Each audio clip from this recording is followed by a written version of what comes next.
धामी सरकार ने होमलेस और मजदूरों के बच्चों के लिए मोबाइल स्कूल शुरू करने का लिया फैसला।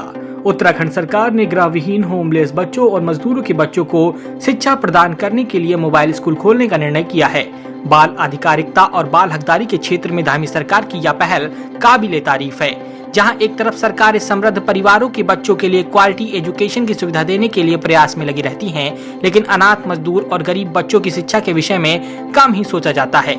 लेकिन उत्तराखंड सरकार ने इस मामले में अपनी मंशा साफ कर दी है कि बालक किसी भी वर्ग, जाति, समुदाय, क्षेत्र का हो, उसका विकास सुनिश्चित होना उत्तराखंड के विकास के सुनिश्चित होने के बराबर है।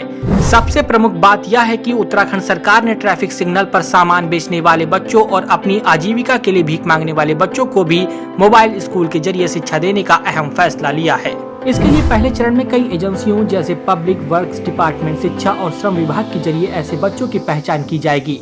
गौरतलब है कि हाल ही में प्रदेश सचिवालय में श्रम विभाग के सचिव पद की जिम्मेदारी senior IAS officer S Meenakshi Sundaram को दी गई है और राज्य में बाल श्रम की घटनाओं को रोकने के नीतिगत स्तर पर उनकी भूमिका अति महत्वपूर्ण हो जाती है।